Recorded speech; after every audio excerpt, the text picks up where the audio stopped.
Hello friends, welcome to our channel. இன்றைக்கி வீடியோவில் என்ன பார்க்க போகிறோம் அப்படின்னு பார்த்தீங்கன்னா, நம்மளுடைய சேனலை தொடர்ந்து பார்த்துட்ருக்க நம்மளுடைய சப்ஸ்கிரைபர் ஒருத்தவங்க அவங்களுக்கு உள்ள வருமானத்தை வந்து சொல்லி, அந்த வருமானத்துலேருந்து நான் எப்படி சேமிக்கிறது அப்படின்னு சொல்லி கேட்டிருந்தாங்க. அதற்கான வீடியோ தான். இந்த வீடியோ பார்க்குற வியூவர்ஸ்க்கு கண்டிப்பாக சேவிங் ஐடியா வந்து கிடைக்கும். அதனால் வீடியோவை தொடர்ந்து பாருங்கள். அதுவும் இல்லாமல் நம்ம சேனலை தொடர்ந்து பார்த்துட்ருக்கிற சப்போர்ட் பண்ணிகிட்ருக்கிற உங்கள் அத்துணை பேருக்கும் என்னுடைய மனமார்ந்த நன்றிகளை தெரிவிச்சுக்கிறேன். இது வரைக்கும் நம்ம சேனலை சப்ஸ்கிரைப் பண்ணலன்னா எனக்காக சப்ஸ்கிரைப் பண்ணிவிட்டு பக்கத்தில் இருக்கிற பெல் ஐக்கானை அழுத்தி ஆளுங்கிற ஆப்ஷனை கிளிக் பண்ணி வச்சுக்கோங்க. வாங்க வீடியோக்குள்ளே போவோம். இன்றைக்கான வீடியோ பார்த்தீங்கன்னா, சேலரி வந்து அவங்களுக்கு வருமானம் வந்து 19,200 ஹவு டு சேவ் மணி அப்படின்னு கேட்டிருந்தாங்க. அதற்கான வீடியோ தான். இந்த 19,200 ரூபாயை வச்சு அவங்க எப்படி சேமிக்கலாம், என்னென்ன சேமிப்புகள் பண்ணலாம் அப்படிங்கிறத நான் வந்து எனக்கு தெரிஞ்ச ஐடியாவை ஷேர் பண்ணியிருக்கிறேன். ஃபஸ்ட்டு வந்து இந்த சப்ஸ்கிரைபருக்கு நான் வந்து வாழ்த்துக்கள் சொல்லணும் அப்படின்னு நினைக்கிறேன். ஏன்னா அவங்க வந்து பார்த்தீங்க அப்படின்னா அன்மேரிடு, வேலைக்கு இப்போ தான் ஜாயின் பண்ணியிருக்கிறாங்க. 1 மாதம் தான் அவங்க சேலரியே வாங்கியிருக்காங்க. வாங்கின உடனே பார்த்தீங்க அப்படின்னா அதை வந்து எப்படி சேமிக்கலாம் அப்படின்னு சொல்லிட்டு அவங்க கேட்டிருக்காங்க. அப்படி இருக்கிறதுனால கண்டிப்பாக இந்த சகோதரிக்கு என்னுடைய சேனலின் சார்பாக மனமார்ந்த நான் வாழ்த்துக்களையும் நன்றிகளையும் தெரிவிச்சுக்கிறேன். கண்டிப்பாக பார்க்குற வியூவர்ஸும் உங்களுக்கு விருப்பம் இருந்துச்சுன்னா இந்த சகோதரிக்கு வாழ்த்துக்களை தெரிவிக்கிறதுக்கு முயற்சி பண்ணுங்கள்.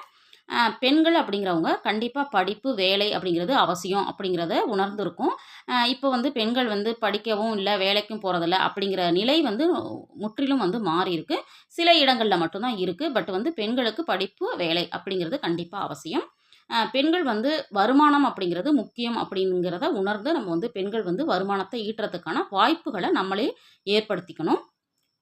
முயற்சி என்பது இருக்க வேண்டும் அப்படின்னு நான் சொல்லியிருக்கிறேன். அதாவது முயற்சிங்கிறது இப்போ வந்து வருமானம் அப்படிங்கிறது படித்தா மட்டும்தான் சம்பாதிக்க முடியுமா அப்படின்னு கேட்பீங்க. பட் வந்து படிக்காதவங்களும் எப்படி வந்து வருமானத்தை ஈட்ட முடியும் அப்படின்னு சொல்லிட்டு கூட ஆல்ரெடி ஒரு வீடியோ போஸ்ட் பண்ணியிருக்கிறேன்.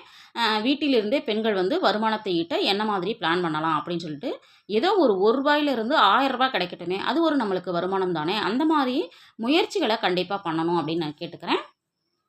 திருமணத்துக்கு முன்னாடி பெண்கள் வந்து வீட்டுக்காக எப்படி வந்து கொடுக்கலாம் அப்படின்னு சொல்லி அந்த பொண்ணு கேட்டிருந்தாங்க. அதற்காக இதில் சொல்கிறேன். திருமணத்துக்கு முன்னாடி பெண்கள் வந்து ஒரு வருமானம் வருதுன்னா அதில் வந்து கண்டிப்பாக 50% வந்து பேரண்ட்ஸ்க்கு கொடுக்கணும் அப்படின்னு என்னுடைய சஜஷன். ஏன்னா அவங்களுடைய தேவைகளை பொறுத்து. இப்போ உங்களுடைய பணம் வந்து 80% அவங்களுக்கு தேவைப்படுது அப்படின்னா 80% கொடுக்கலாம். 50% தேவைப்படுதுன்னா 50%. இது வந்து உங்கள் வீட்டினுடைய சூழல் எப்படி இருக்கோ அதுக்கு தகுந்த மாதிரி திருமணத்துக்கு முன்னாடி பெண்கள் சம்பாதிக்கும் பொழுது அதை வந்து வீட்டுக்கு கொடுக்கறதுக்கு நம்ம முயற்சி பண்ணணும். சேமிப்புக்கு 50% அப்படின்னு ஒதுக்கலாம் அப்படிங்கிறது என்னுடைய கருத்து.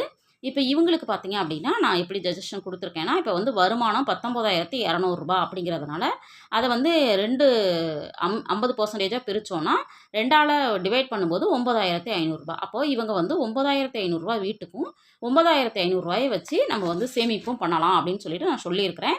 பட் இந்த சகோதரிக்கு எவ்வளோ அமௌண்ட்டு கையில் கிடைக்குதோ வீட்டுக்கு போக மீதி இருக்கிறத இந்த மாதிரி சேமிக்கலாம் அப்படின்னு சொல்லிட்டு என்னுடைய டிப்ஸை வந்து ஷேர் பண்ணுறேன்.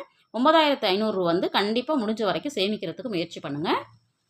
இதில் ஃபஸ்ட்டு சேமிப்பு என்னென்னா எமர்ஜென்சி ஃபண்டு அப்படிங்கிறது. இந்த எமர்ஜென்சி ஃபண்டு அப்படிங்கிறத நீங்கள் என்ன பண்ணலாம் அப்படின்னா, ஒரு 1000 ரூபாய் மட்டும் செப்பரேட்டாக ஒரு அக்கௌண்ட் ஓப்பன் பண்ணி அது வந்து நெட் பேங்கிங்கோ அல்லது வந்து ஏடிஎம் கார்டோ இல்லாத மாதிரி நீங்கள் வந்து போஸ்ட் ஆஃபீஸில் போட்டு வச்சுக்கிட்டிங்கன்னா ரொம்ப எமர்ஜென்சினா மட்டும் நம்ம எடுப்போம். அப்போ வந்து இந்த பணம் சேவ் ஆகிட்டே இருக்கும். அதனால் கண்டிப்பாக இந்த எமர்ஜென்சி ஃபண்டை வந்து ஃபஸ்ட்டு நீங்கள் சேவ் பண்ணிடுங்க. ஒரு 1000 ரூபாய் போட்டு சேவ் பண்ண ஸ்டார்ட் பண்ணிவிடுங்க.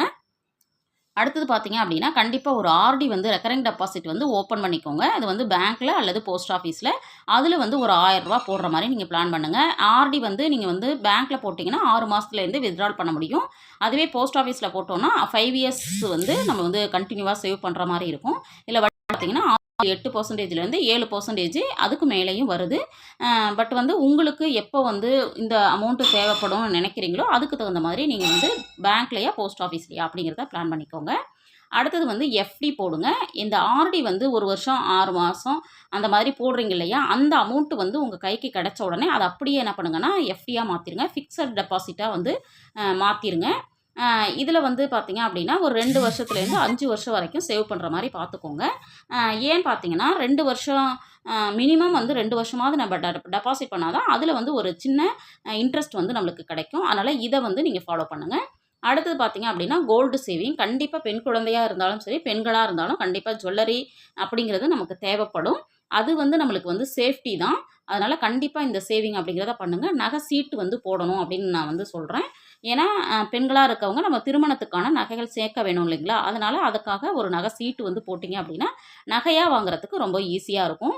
இதில் வந்து ரூ. 3000லேருந்து ரூ. 5000 வரைக்கும் நீங்கள் போட முடியும். பட் உங்களுக்கு எவ்வளோ அமௌண்ட்டு கையில் போடுறதுக்கான வாய்ப்புகள் இருக்கும், அந்த அமௌண்ட்டை ஒதுக்கி நீங்கள் போட்டுக்கோங்க. இது இல்லாமல் கண்டிப்பாக காயின்ஸ் வாங்கணும். அப்புறம் வந்து டிஜி கோல்டில் வந்து அப்பப்போ உங்கள் கையில் கிடைக்கிறத நீங்கள் 100, 200 போட்டு சேவ் பண்ணலாம். அது இல்லை அப்படின்னா உங்களுக்கு வந்து அக்கௌண்ட்டில் வந்து டிமேட் அக்கௌண்ட் வந்து இப்போல்லாம் எல்லாரும் நம்ம வந்து ஓப்பன் பண்ணிக்கிறோம். அதில் வந்து கோல்டு பீஸ் வாங்குறது, பார் வாங்குறது இதெல்லாம் பண்ண முடியும் அப்படின்னா, இதுலேயும் வந்து நீங்கள் என்ன பண்ணலாம் அப்படின்னா சேவ் பண்ண ட்ரை பண்ணலாம். அடுத்தது பார்த்தீங்கன்னா எஸ்ஐபி. இது வந்து மியூச்சுவல் ஃபண்டில் போடக்கூடிய ஒரு அமௌண்ட்டு. இதில் வந்து முடிஞ்ச வரைக்கும் ஒரு ரூ. 1000 போடுற மாதிரி நீங்கள் பார்த்துக்கோங்க. இதில் ஏன் போடுறோம் அப்படின்னா, ஒரு 5 வருஷம் கழித்து உங்களுக்கு வந்து ஒரு க்ரோத் வந்து நல்லாயிருக்கும். அதாவது மற்ற இந்த எஃப்டி, ஆர்டிலாம் பார்த்தீங்கன்னா 7% வரைக்கும் தான் நம்மளுக்கு வந்து இன்ட்ரெஸ்ட் கிடைக்கும். பட் வந்து இதில் பார்த்தீங்கன்னா லாங் டேர்ம், அதாவது ஒரு 5 வருஷம் வரைக்கும் தொடர்ந்து கட்டும்போது 12லேருந்து 15% வரைக்கும் கிடைக்கிறதுக்கான வாய்ப்புகள் இருக்குது. அதனால் முடிஞ்ச வரைக்கும் இதில் ஒரு ரூ. 1000 போடுற மாதிரியும் ஒரு 5 வருஷம் கழித்து எடுக்கிற மாதிரி நீங்கள் பிளான் பண்ணிக்கோங்க. அடுத்தது பார்த்தீங்கன்னா பிபிஎஃப். இது பொது வருங்கால வைப்பு நிதி அப்படின்னு சொல்லுவாங்க. பப்ளிக் ப்ராவிடென்ட் ஃபண்ட் அப்படிங்கிறது. மந்த்லி ஒரு ரூ. 1000 போடுறதுக்கு முயற்சி பண்ணிங்கன்னா 7.1% வந்து இப்போ இன்ட்ரெஸ்ட் கொடுத்துட்ருக்காங்க. இது வந்து காம்பவுண்ட் இன்ட்ரெஸ்ட்டு. இதில் பார்த்தீங்க அப்படின்னா கண்டிப்பாக மாதம் மாதம் கட்டணுங்கிற அவசியம் கிடையாது. கையில் வந்து எவ்வளோ ரூ. 500 உங்கள் கையில் வந்து ஒரு மாதம் ரூ. 5000 இருக்குன்னா ரூ. 5000 போடலாம். ரூ. 2000 இருக்குன்னா ரூ. 2000 போடலாம். வெறும் ரூ. 500 தான் இருக்குன்னா ரூ. 500 போடலாம். இல்லை ஒரு மாதம் உங்கள் கையில் பணமே இல்லை அப்படின்னா கூட அதில் கட்டாமல் விட்டுறலாம். இதுதான் இதில் இருக்கக்கூடிய பெனிஃபிட்டு. வருஷத்தில் ஒரு மாதம் மட்டும் இதில் பணம் கட்டினா போதும். ஆனால் இதில் பார்த்தீங்கன்னா ரூ. 500லேருந்து 1.5 லட்சம் வரைக்கும் நம்ம வந்து கட்டுறதுக்கான வாய்ப்புகள் இருக்குது. இதில் முடிஞ்ச வரைக்கும் ஒரு ரூ. 1000 போடுறதுக்கு நீங்கள் முயற்சி பண்ணணும். ஒரு ரூ. 1000 போட்டிங்கன்னா 15 வருஷம் கழிச்சு உங்களுக்கு ஒரு ரூ. 5 லட்சம் வந்து கிடைக்கிறதுக்கான வாய்ப்புகள் இருக்குது. அடுத்தது பார்த்தீங்க அப்படின்னா மகிழா சம்மான் சர்டிஃபிகேட் அப்படிங்கிறது. இந்த மகிழா சம்மான் சர்டிஃபிகேட் அப்படிங்கிறது பார்த்தீங்கன்னா ஃபீமேலுக்கு மட்டும் கொண்டு வந்திருக்காங்க சென்ட்ரல் கவர்மெண்ட்டு. இதில் பியூட்டியே பார்த்தீங்கன்னா 7.5% வந்து நம்மளுக்கு வட்டி கிடைக்குது. இந்த வட்டி வந்து பார்த்தீங்கன்னா மற்ற சேமிப்புகளில் கிடையாது. இப்போ இந்த இதில் வந்து எப்படி நம்ம வந்து போடலாம் அப்படின்னா, நான் முதல்ல சொன்ன மாதிரி ஒரு ஆர்டி போடுறோம் இல்லைங்களா? அந்த ஆர்டியை க்ளோஸ் பண்ணிவிட்டு இங்கே வந்து ஃபிக்ஸட் டெபாசிட்டாக நான் போட சொன்னேன் இல்லையா? இந்த ஃபிக்ஸட் டெபாசிட்டை நீங்கள் வந்து இங்கேயும் போடலாம். ஒரு 2 வருஷம் மட்டும் உங்கள் கையில் ஒரு ரூ. 1,00,000 இருக்குது அப்படின்னா, அந்த ரூ. 1,00,000 2 வருஷத்துக்கு மட்டும் டெபாசிட் பண்ணோம் அப்படின்னா, ஒரு 15,000லேருந்து 17,000 வரைக்கும் இதில் வந்து வட்டி கிடைக்கிறதுக்கு வாய்ப்புகள் இருக்குது. அப்ராக்சிமேட்டாக நம்ம வந்து நீங்கள் வந்து ஒரு ரூ. 2,00,000 நீங்கள் வந்து டெபாசிட் பண்ணுறீங்க அப்படின்னா, அது பார்த்தீங்கன்னா 2 வருஷத்தில் நம்மளுக்கு வந்து 2,32,000 நம்மளுக்கு வந்து என்ன ஆயிரும் கிடைக்கும். அப்போ வந்து இங்கே வந்து ரூ. 32,000 நம்மளுக்கு வந்து பார்த்தீங்கன்னா வட்டி கிடைக்கிறதுக்கு வாய்ப்புகள் இருக்குது. அதனால தான் வந்து இது வந்து பெண்களுக்கு வந்து ஒரு நல்ல சிறந்த சேமிப்பு திட்டம். இப்போ வந்து நீங்கள் வந்து உங்களுக்கு வந்து ஒரு 2 இயர்ஸோ 3 இயர்ஸோ கழித்து உங்களுக்கு ஒரு மேரேஜ் பண்ண போகிறாங்க அப்படின்னா, உங்கள் கையில் வந்து இந்த ஆர்டியாக ஒரு 2 வருஷம் சேமித்ததை நீங்கள் என்ன பண்ணலாம்னா, இந்த மகிழா சம்மான் சர்டிஃபிகேட்டில் போடும்பொழுது இந்த மாதிரி அதிகப்படியான வட்டி வந்து நம்மளுக்கு கிடைக்கும். அது இல்லாமல் நீங்கள் வந்து கண்டிப்பாக கேஷாக வச்சுக்கிற மாதிரியான ஒரு சேமிப்பும் கையில் வச்சுக்கோங்க. அதை வந்து நீங்கள் வந்து ஆர்டியாகவும் இருக்கலாம், எஸ்பியாகவும் இருக்கலாம், கோல்டாக இருக்கலாம், எஸ்ஐபி இருக்கலாம், பிபிஎஃபாக இருக்கலாம். எது வேணாலும் நீங்கள் பண்ணுங்கள். உங்களுக்கு வந்து கேஷ் வந்து கண்டிப்பாக திருமணத்துக்கு தேவைப்படும் இல்லைங்களா? கண்டிப்பாக நகையும் இருக்கணும், எமர்ஜென்சி ஃபண்டும் இருக்கணும், கோல்டும் இருக்கணும். அது இல்லாமல் கேஷும் இருக்கிற மாதிரியான பிளான் பண்ணிக்கோங்க. எனக்கு தெரிஞ்ச சேமிப்பு திட்டங்களை இதில் நான் உங்களோட ஷேர் பண்ணியிருக்கேன். இதில் உங்களுக்கு எதுலலாம் போட்டால் பெனிஃபிட்டாக இருக்கும்னு உங்களுக்கு தோணுதோ, ஏன்னா படிச்சிருக்கீங்க, நல்ல வேலைக்கு போயிட்டுருக்கிறீங்க, அப்படி இருக்கிறப்ப கண்டிப்பாக வந்து உங்களுக்கு இந்த விஷயங்கள்லாம் தெரிஞ்சிருக்கும். இதை வந்து ஒரு கிளான்ஸ் பார்த்துட்டு இதில் உங்களுக்கு எது வந்து சூட்டபுளாக இருக்கோ அதில் வந்து சேமிக்கிறதுக்கு முயற்சி பண்ணுங்கள்.